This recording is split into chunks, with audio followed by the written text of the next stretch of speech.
Good afternoon, everyone. Welcome to our breakout session. So this breakout session is, it's not a ladder, but a circle. Student activism to community and back. I will be facilitating the panel today. My name is Tricia Sugiyama, and I use she, her pronouns, and I'm the director of the Center for Ethnic Student Affairs, which is part of Equity, Diversity, and Inclusion Division here at the University of Utah. So before I turn the time over to our panelists to introduce themselves, I have a quick reminder that today's session will be recorded for rebroadcasting purposes. So to start us off, I would ask each of our panelists to introduce themselves and tell us about your personal activism journey. So Emilio, would you mind starting us off? Of course, mabuhay everyone. Thanks for joining. My name is Emilio Manuel Camu, siya. I currently work as the advisor for the First Gen Scholars Program at the University of Utah, but I'm also involved with OCA, Asia Pacific Islander American Advocates. I serve as the National Vice President of Education and Culture, as well as the President for the local chapter in Utah.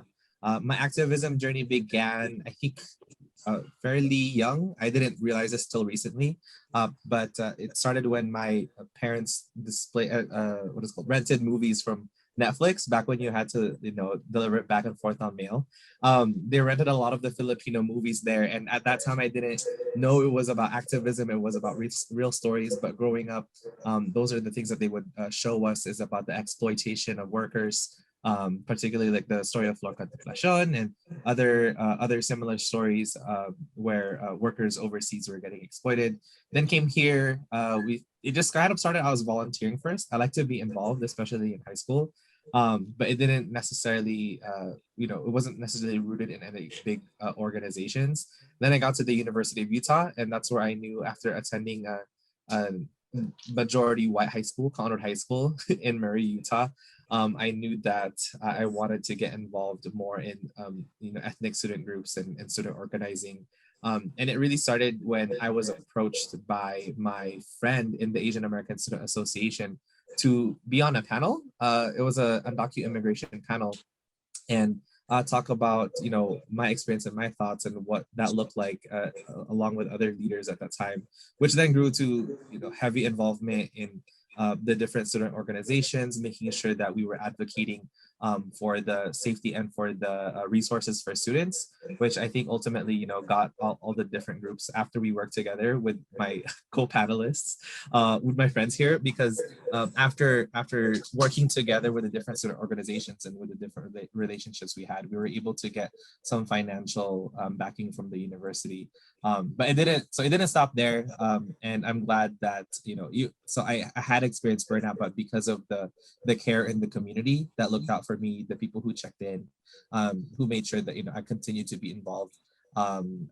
That's where, I became involved, even after I started working in these different organizations supporting the Asian and Pacific Islander communities in Utah.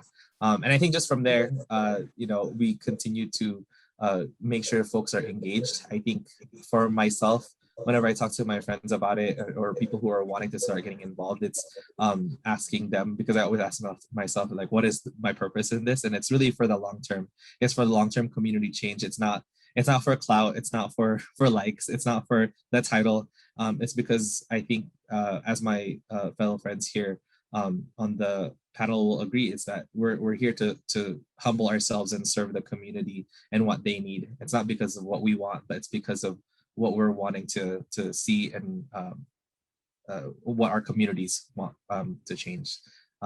Yeah. I'll hand it off to, do I hand it off? I'll hand it off to Jasmine.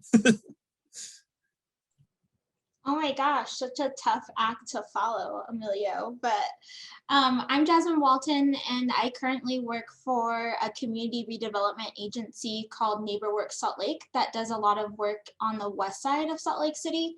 I would have to say that my activism journey, much like Emilio's, started when I was much younger and I didn't realize it.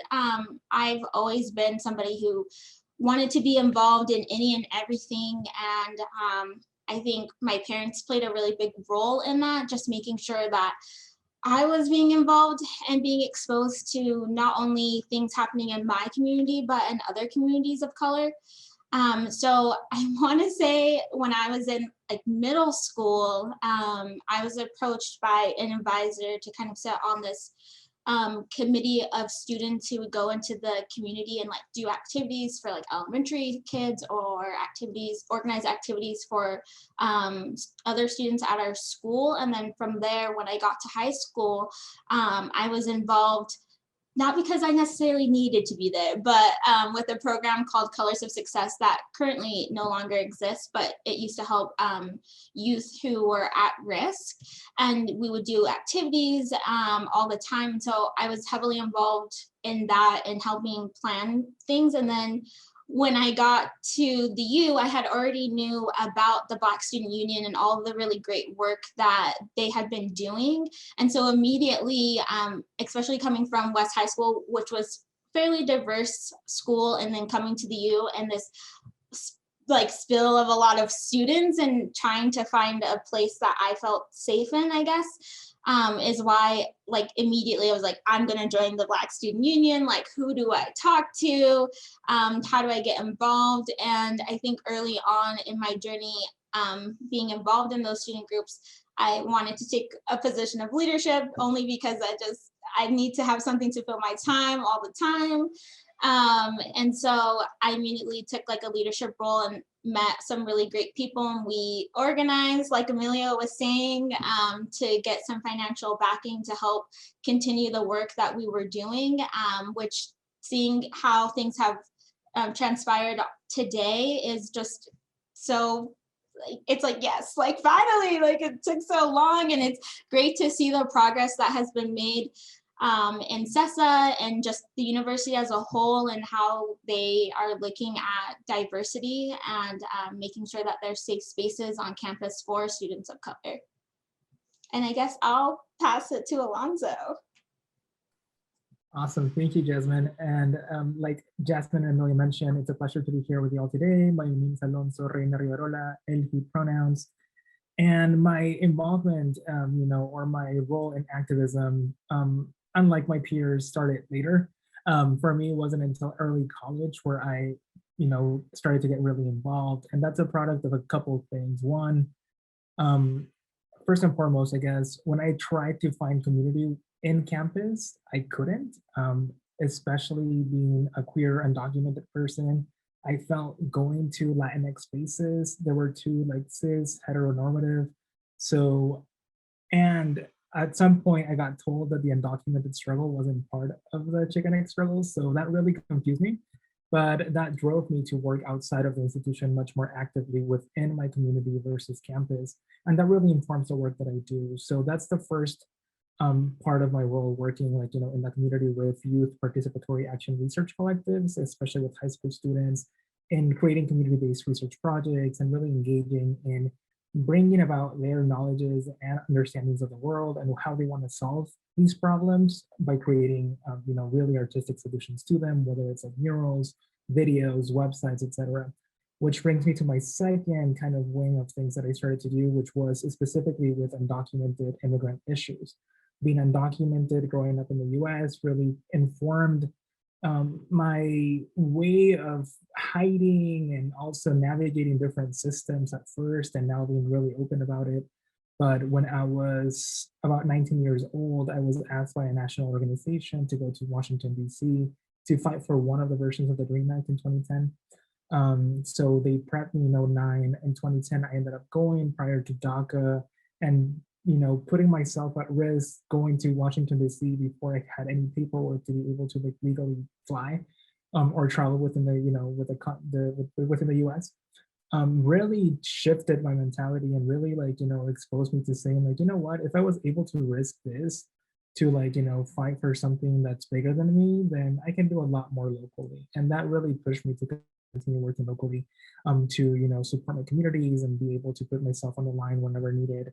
And that's and then I started to bring my work back into the university, and that's how I've been able to really bring about some issues of undocumented students or related to undocumented immigrant communities into the university space. I'm also involved in research, but I don't know, I feel really weird about the people who claim to be scholar researchers, because I feel they spend a lot of time behind the books and writing, which is awesome, but often that doesn't translate into actual like tangible activism.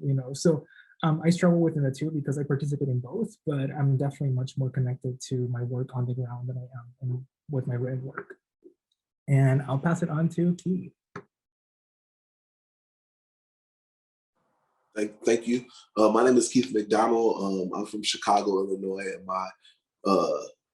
my life in activism, as we say, probably started with my mother. I'm a huge mama's boy. If anybody knows me, and my mom was a public health rock star growing up. So she was the director of public health in Cook County in Chicago.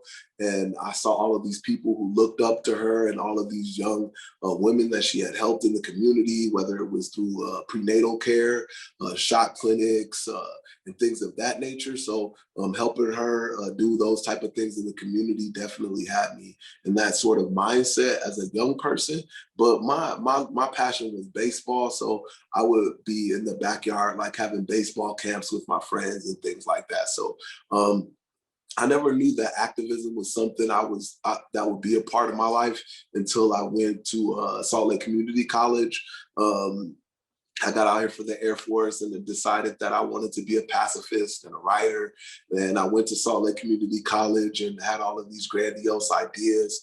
And one of my business communications teachers, her name is Allison Fernley, my English teacher. And then I affectionately call her the Duchess, my other teacher. She sent one of my projects to the Emma Thane Service Learning Center, and they granted me $1,600 to bring youth in the community to Salt Lake Community College. And show them the trade, show them education, show them the different things that they could do here in the community without kind of the pressure of a four-year degree or things of that nature. And it just made me want to push forward and create my own nonprofit one day.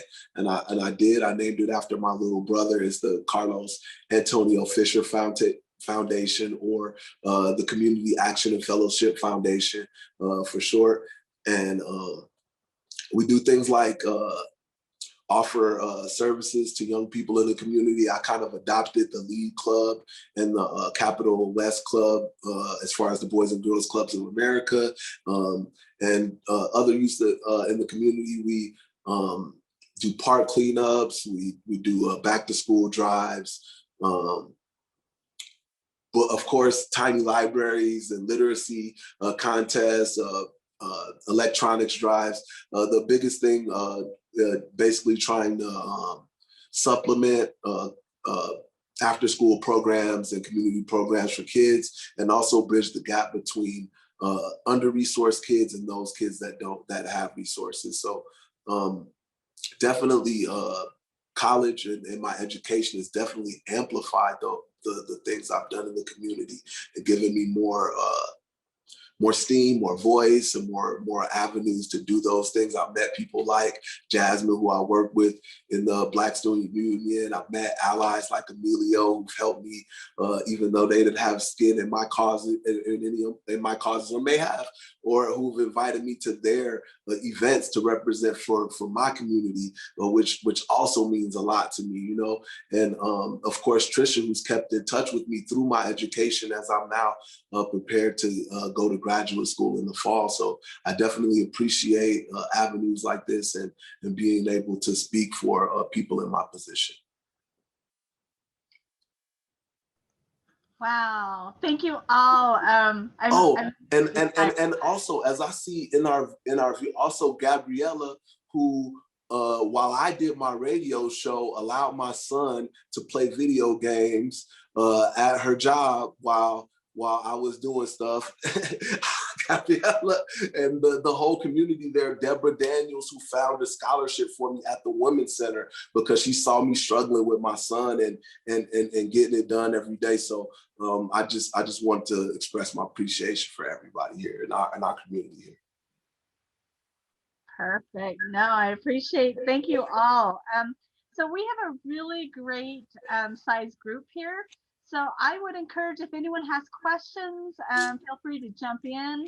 I have some questions to kind of get things going, but we'd love to hear from you all if you all have questions for our panelists.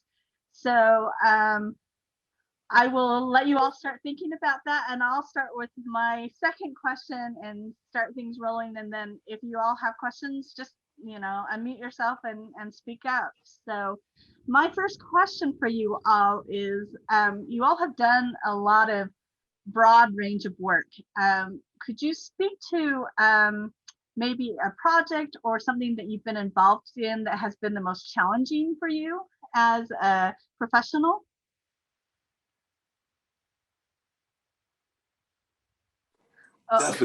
Definitely. I think working with youth that are in the system has been the most challenging for me.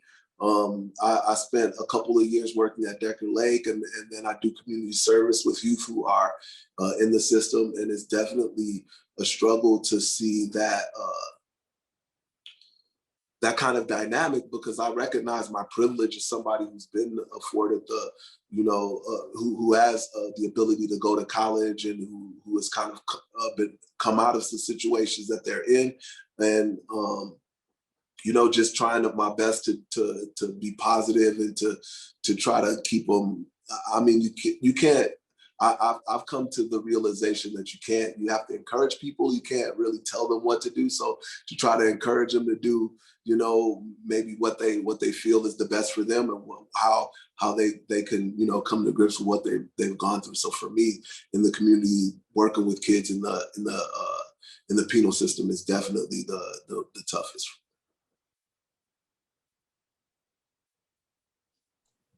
I can sort of elaborate a little bit too, or empathize with Keith. In my spare time, I help run a smaller nonprofit organization called the Salt Lake Sonics. And it's a youth basketball organization that was started by a couple of guys who are from the west side of Salt Lake, who saw a gap in their community of kids not being able to play competitive sports due to various different reasons, either economically, or they just didn't have the support from family members or parents to be able to get them to where they needed to be able to commit to these things. So I definitely empathize with what you're saying, of coming from a place of sort of privilege, right, where we've been able to go to school, and I'm sure most of us have on this panel have somebody in our lives and our family who is like supportive and is that support system. And some of these kids who I work with don't have that at all. And it's not, I don't think because their parents don't want to be, it's just there are different factors that we don't have to face in or didn't have to face in our day-to-day lives that these kids do. And so definitely working with them can be a struggle, and we have to be really mindful about telling them, like, yes, go to school because this is how I made it, right? Like that might not be everybody's path. And so it's just opening their eyes that if school's not what you want to do, totally understandable. Here are some other paths for you where you can be very successful, right? If this basketball doesn't work, right?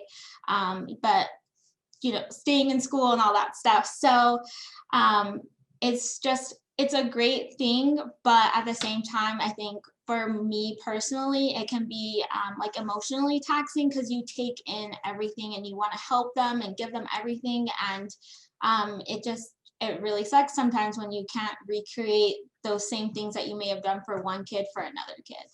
So. I think for me, it's waiting for this culture shift. So like what I was saying earlier is like with our communities, I mean, it's hard, especially when you're working with different generations. When Keith and Jasmine have worked with younger folks, same, and I've also worked with older folks, and trying to, you know, try to see where everyone's at. Because I think especially in the beginning, my experience was like, oh, why can't we all be on the same page? I was like, wait, I guess, you know, the Asian community, the Filipino community, the Pacific Islander community, it's all much bigger than just one opinion. So I think, you know, that's where the difficulty lies. But I think also it's just trying to see and work with folks who want to be involved, And I'm so happy, especially, you know, with the, I'm happy that they're wanting to get involved in, you know, in light of the pandemic, in light of the violence that agents are facing, the heightened violence. But I think, you know, it's a little difficult too when we're asking people like, oh, well, what do you want to do? And they're like, well, I just want to support. And I'm like, that's great. But I think at this point, and you're wanting to volunteer and you're recognizing that we have to get you to change your mindset of like, you're not just in a supportive role, you have to help lead some of this. And I think for us, I mean, it's not a bad problem. Definitely. I think it's something that we can work with, but it's just hard because, you know, for many community organizations, for many of the leaders of this call, that people are already doing the work and they're continuing to do the work, and they have the responsibilities of continuing to do so, and would love to have more helping hands. But I think it's hard when it's like, well, we don't have just volunteer projects for you to just come in, do one day and leave, right? It's like, no, you have to, if you're wanting to help and you're wanting to support, it's having that conversation with folks of letting them be like, and letting them know like, this is the long term. It's not just you're in it for a year and then you're done. We need to get you to start thinking about this. What is you as an individual? What is your purpose for joining this and wanting to reach out, and wanting to do stuff? Because then at that point you will have to lead. And I think particularly, you know, for the Asian community, for the Filipinos too, it's a little more, there's more nuance in it, because it's you have to get a group of people to come. It's you and your friends will have to come and join, versus like, you know, versus just one person coming to join. But you know, as soon as you get a group of people who are interested and invested in the same thing, then it becomes a little what is it called, a little easier to convince them, like, no, stay for the long term. You have all these people that you could do it with, do it together, and it makes the load lighter. But I think, you know, that's something, it's this balance, trying to get this balance of to continue to do the work, to invest in new folks, to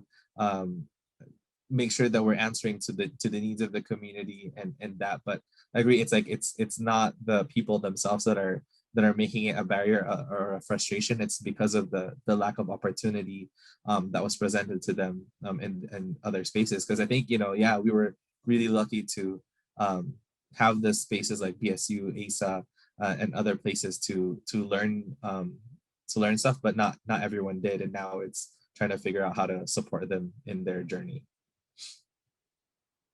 Yeah, for me, kind of building, you know, on what has been said already, it's pretty much, you know, spot on with what Emilio is saying, but also my experience, like, you know, negotiating allyship is one of the hardest things, right? I mean, yes, you know, we're grateful. Yes, you know, allies can make a difference, but also it can be really exhausting, right? Especially when people don't know their place.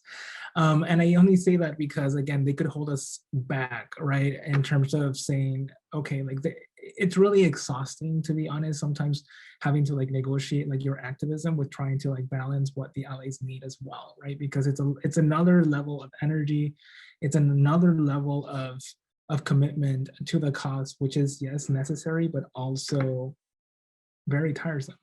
And I only say this because, you know, especially in my roles, you know, in different institutions, especially, you know, when I was at the University of Utah, for example, I think some of the most exhausting or taxing relationships was when well-intended people come to us and say like, oh, what can I do to help?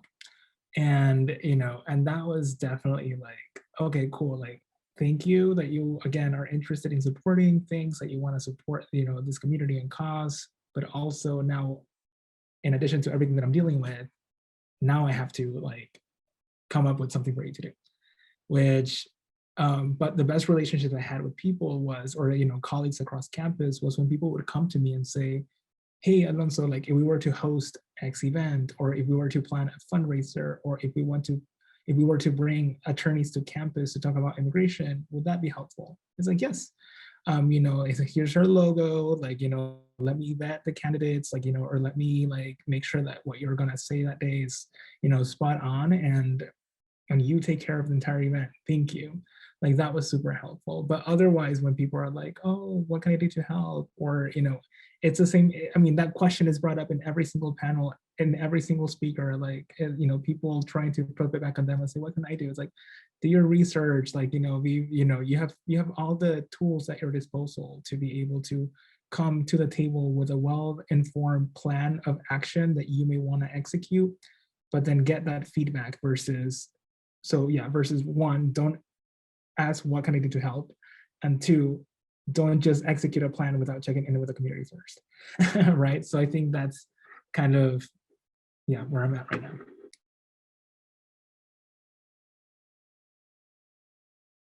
Tricia, for me, just the last thing, I think that the most difficult thing for me was figuring out that the job was never going to be done. It was never going to be like a complete work. And as a writer, you want to have that magnum opus, that piece that you have that just stands out, that's near perfect, that you can just polish and present to the world.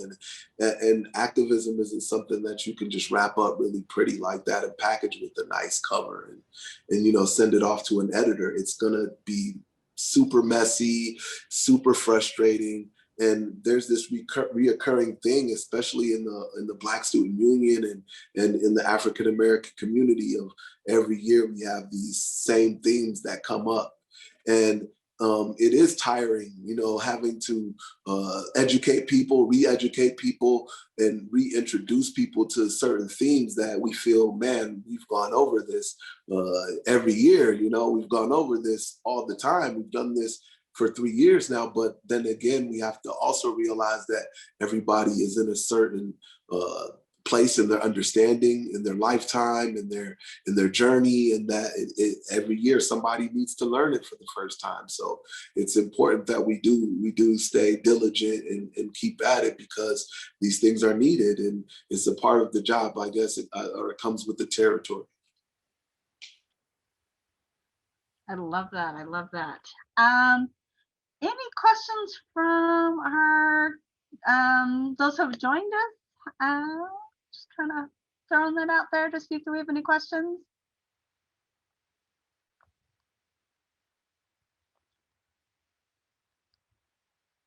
I'm terrible at silence, so we'll give it a couple more seconds. All right, so as people think about this, I think I really enjoyed the conversation and just the thoughtfulness of this.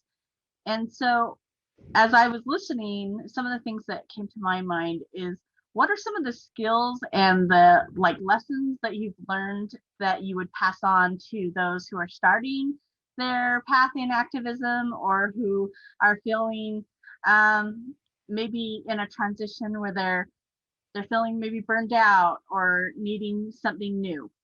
So I'll go first. Burnout is real, people. Make sure, I would say, when you're starting your journey, and you might be on your journey right now and just not know it, because that's definitely happened to me.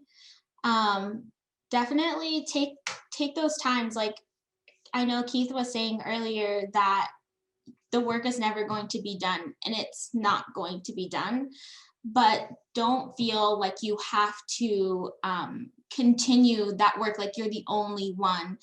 This panel right here is just proof in itself, right? Like, lean on your fellow activists or friends, right? To help alleviate that burden, and don't feel like, if you're like, I'm just burnt out, I'm tired, I'm exhausted, I'm stressed out, I'm having more disagreements every day, that may be signs that you're like, I need to take a step back. And that was definitely something when I was involved with the Black Student Union towards the end, and Tricia was there for this transition for me. I was really telling, I was just like, I have a lot of other things going on that are also really important to me. And not that this isn't as important to me anymore, but right now it's just my time to step away, and that's okay. And I know sometimes it can feel that, if you're not there, it's not, the work isn't going to get done. It's like, the work will get done. Like somebody will just need to step up to do it. And oftentimes that does happen. And in the off chance that it doesn't happen, you also have to remember that you're only one person and you can only do so much.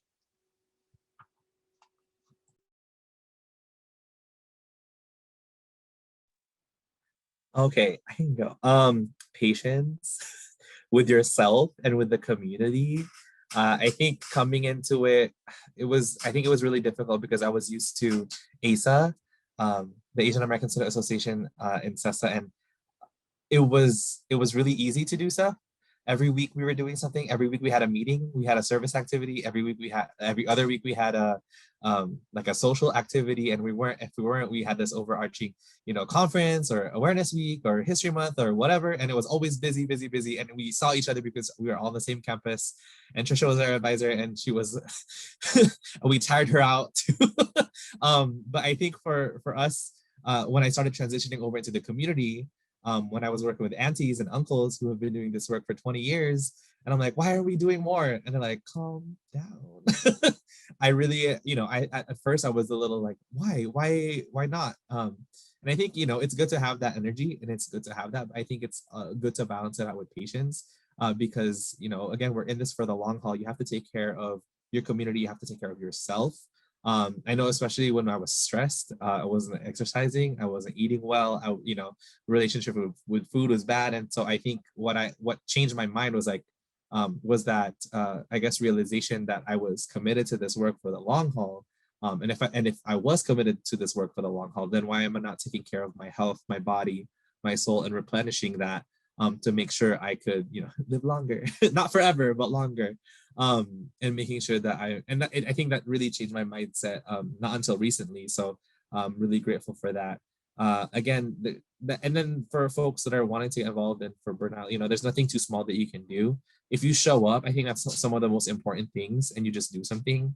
One of the things that I learned early on was when people come and they don't say like, oh, what can I do to help? It's like, oh, what can I do right now? That really, shifted it, because it's not there. You don't have to come up with ideas of what they can do, but they're going themselves and looking for what they can help, especially with Jasmine and I earlier were talking about the vaccine clinics.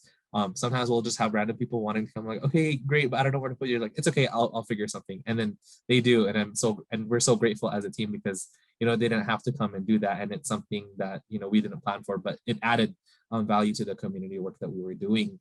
Additionally, I think, reminding ourselves that, to build on what Jasmine was saying earlier, that it's not just us, and that we're using our voices and our bodies to amplify the decades, the hundreds of years of work before us that has already been done, that communities have already been demanding. So making sure, to really let go of your ego and your pride when you're doing this work, because otherwise you are going to get a lot more frustrated. If you're like, why isn't it going my way? Why isn't it successful? It's going to look bad on me. Then that's what's going to, really burn folks out. And, it adds on to the burnout. It's not the only thing that causes it, but it's one of the things to keep in mind, because this is, again, bigger than all of us as individuals, and to continue to do it would be important. But I think that's what I have to look forward to is, when I'm taking my rest, but I know I'm still in it, I know other people will be doing the work. And I think keeping you rooted in where you are is really important. I think for many folks, I'm talking in terms of like the Pan-Asian Pacific Islander community and movement that we have here in Utah. I think it's awesome and I love it, and not many other places can do it as successfully as we have. But I think, it's also important to root yourself in where your experiences and identities are. So even though I'm involved in like API organizations, I'm still very rooted in Filipino community work, in Filipino communities, because that for me is my heart and my soul. But it doesn't mean I can't, support the Black community, the Latinx community, Native American. And I just have to be rooted where I was from, and that way it makes my community work more meaningful. Yeah, I love those, two comments for sure. I think they're super important. What I would add is finding the spaces and people with whom you can vent. I think that is so, so critical. That goes, along what Jasmine was saying about burnout, that's super real. And unless you have those people who you can just be, let your hair down, be super transparent, like having those venting sessions and like completely like letting go is so therapeutic and so critical to the work.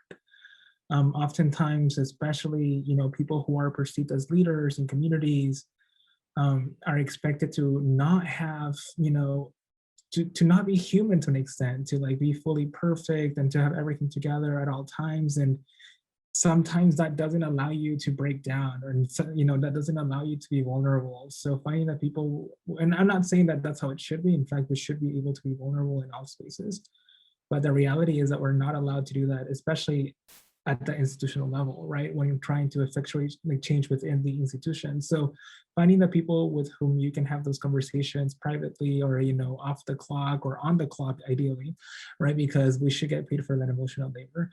Then I think that's absolutely critical and something that people need to like take advantage of and realize that it's crucial to the work. Perfect. So this month's theme for our Friday forum is the long game, and so deepening the work. So how do we deepen the work in your all's opinion? We started using different terms. I think somewhere along the line of the last 5 years, we've gotten to some ambiguous buzzwords when it comes to activism.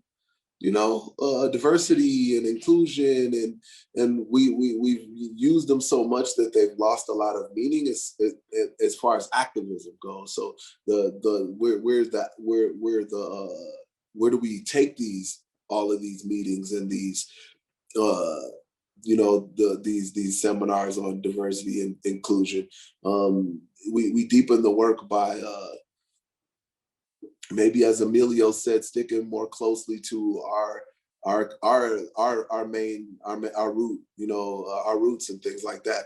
I've seen some things that maybe have distracted from some of our causes in the last few years. Maybe some commercialization and some allies that have commercialized some things that I've seen. I don't want to point any fingers, but I can see that people understand what I'm saying. So those type of things, I think it takes the impact out of it. I will not be selling any George Floyd T-shirts or commercializing the pain of my people and things like that. So I think some of those things that I've seen through the midst of the pandemic have been disappointing, and I think that we can deepen our activism and our causes by sticking to our roots and going back to what has worked for us in the past, which is what you said, the long game. Doing what works incrementally, because as I hated all of the cliches my pops and my mentors used to give me, one comes to mind right now. It's inch by inch, life is a cinch. Yard by yard, life is hard. And if you try to be an activist and hit home runs and grand slams every time out, you're definitely going to burn yourself out and or get disappointed. So definitely try to take things incrementally and do things that could be impactful in your community, and those things are reaching out to people that you can see with and feel with your own arms. Those things that are bothering you the most and are burning at you the most. Reach out to what you can touch that is next to you and handle within that in your realm there. And I think that can not only make you feel good, but make a difference where you're at.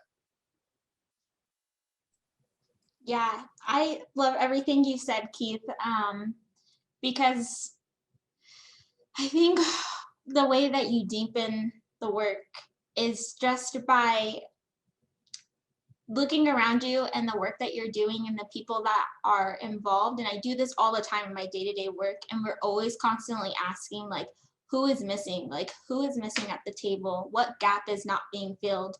Are we creating a gap, right? Like, are we creating barriers in the work that we're doing? And so I think that's one of the reasons why I'm so thankful for the position and the role that I get to play in my like work life, which I didn't realize when I was in college that you could get paid for doing your work stuff. So like, just know like you can, and it's important.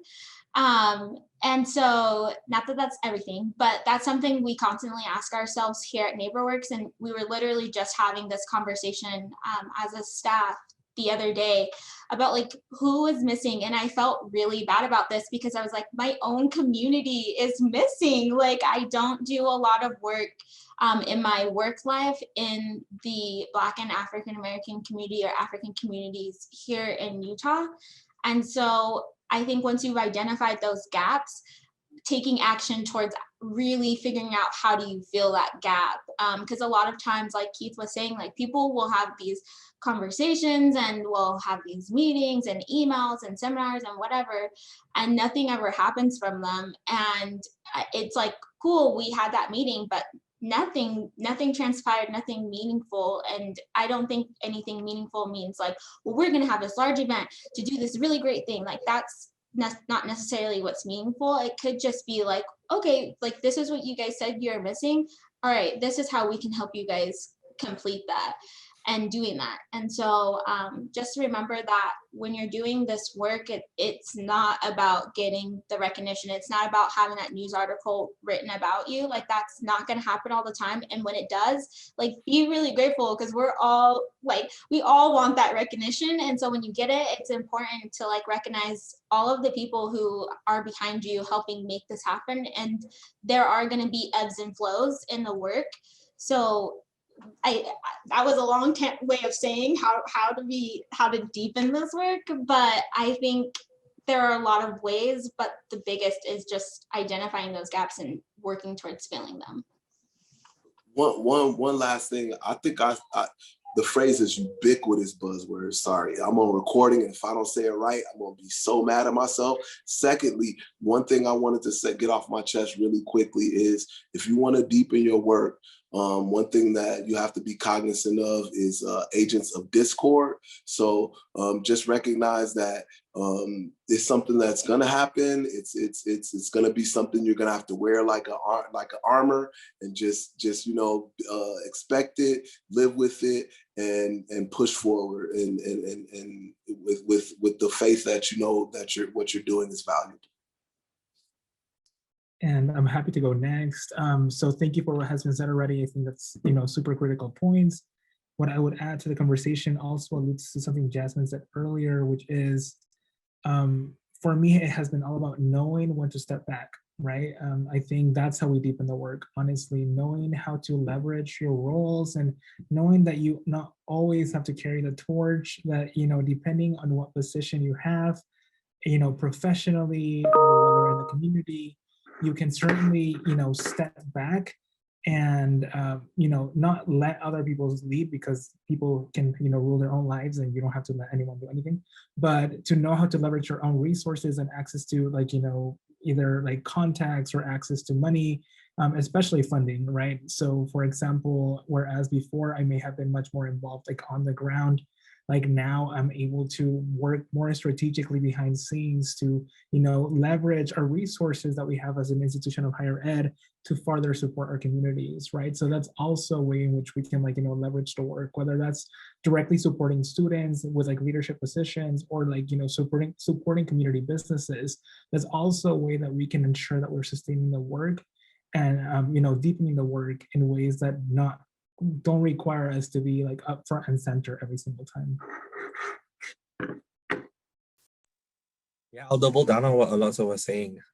Really use your reflect, introspect, and check the spaces that you're in. Use what power you have to give to the community, and yeah, campus community, but also the wider community in general. But I would also add, ask yourself why you're doing it, why you're wanting to get involved, who are you talking to, and then I think one of the hardest conversations I had to have with myself And I would, I think other people should have is this for you? Is community work for you? And sometimes it's not, and that's okay. It doesn't make you a bad person. Sometimes it just doesn't, it's not a fit. But I think, you deepen the work and your involvement by being rooted. Your branches can only reach as far as your roots are deep. And I'll leave it at that. I have something. One way you can deepen the work is to do your research, right? Check to what has already been done before. A lot of times I see overlap in our community, whereas people haven't checked in with Miss Betty Sawyer. They don't know about Pastor Davis. They haven't done the research of the things that have already gone on in the community. So their work can be deepened because you can see farther off of our elders, off of their shoulders, and off of what other people have already done. So you can deepen your work by, immersing yourself in your community and the history of what's been going on. Yes, to add to that also is connect with your fellow communities of color. That overlap, our issues, right, may not be the same entirely, but we do fight some of the same issues. And I think sometimes as communities of color, we have to get to a point where we have to come together to say, our voice is stronger as one. Instead of the Black community fighting for this and the Asian community fighting for this and then the Latinx community fighting for this, it's we're all saying the same stuff. If we could just come together, that would make us that much more powerful. And that doesn't mean that we have to give up pieces of ourselves to do that. It's just coming together and saying all right, we're gonna get in this room, we're gonna figure this out, and we're gonna do it. And that's something that I personally, back in the day, I feel like I wasn't really good at collaborating, and I've made it a goal of mine moving forward to try to strengthen that collaboration. And that's why I reach out all the time to Emilio. I'm oh my gosh, OCA, you guys are doing that. How can we do this together? Because I think some of the work that they do is just amazing, and some of these other groups that they do, that's amazing too. But definitely check in with each other, because we can help each other with resources and planning. And even if it's not that we can do that event together, you can take pieces of what they did and do it for your own community too. Yeah, friends and relationships are so important. When you're doing this, you're not doing coalition building if you're not making friends along the way. So I'm glad to have known these 4 people here for the past 5 to 10 years. And it's been great. Amazing. So we are getting to the end of our time here. It's just been so amazing. So I'd like to end.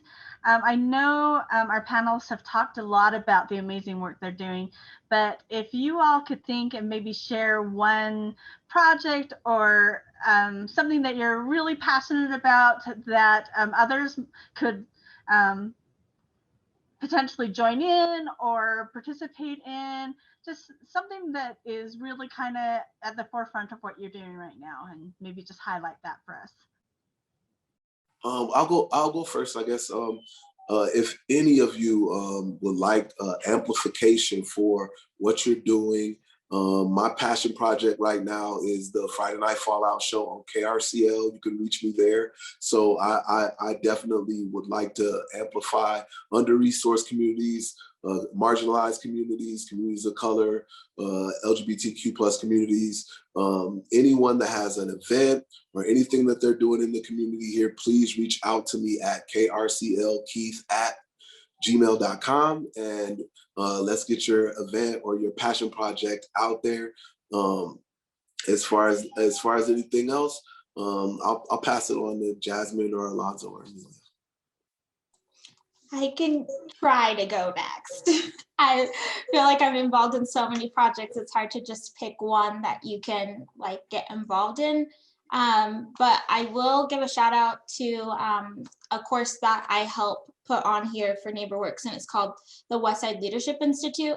And it's a training that helps residents and students, students take the class all the time, but it helps residents like hone in on those skills and learn how to create their own community projects and go out there and like do that work. So if this is something that you're really interested in, I would highly recommend taking that class. If you're kind of grappling with like, where do I start? That might be a good place for you. But as far as something that I'm really passionate about right now is probably the COVID-19 vaccinations. Right now, I get to work with amazing residents all the time. And that's just like a bonus, but they are working on putting together a vaccination clinic for the west side of Salt Lake City. So I know we'll need lots of volunteers. So if you are interested in maybe volunteering your time for a few hours on like a weekday evening or a weekend morning, definitely let me know. I'll put my email in the chat so you can reach out. I'll go really quickly. So HR 6, the Dream on Promise Act, of course, like, you know, it just recently passed in the House. It's now going to the Senate. So again, that's more of a national scale, like, you know, issue that I'm currently concerned with. Of course, it's not perfect. You know, I don't believe it's the right solution, but it's a solution. So, you know, I think it's important to, you know, reach out to like your senators, of course, to make sure that, you know, you voice your opinion on the issue, on the matter. Again, is it the right solution? Perhaps not, but it's a solution that's hopefully, you know, creating relief for a big portion of, or a portion of the community. So again, HR 6, that's a Dream on Promise Act. It's being, it's going to go to the Senate soon. So. Cool. I think on ours, we're planning a statewide digital API leadership conference, but for college students. So any college students can come. They don't have to be API. It'll just tie into API history, local and national, but we'll also be going through situational awareness training and connecting people to local orgs here. Yeah, that's ours. And I'll put our info on the chat. All right. We have 2 minutes. So, you know, thank you all so much. Please, if any of the amazing individuals that have joined us have questions, we have a couple of minutes, but otherwise, want to thank everyone for joining us. Thank you to our panelists for just their wisdom and just their amazingness. So if we can give them a little hand or a snaps, we very much appreciate it.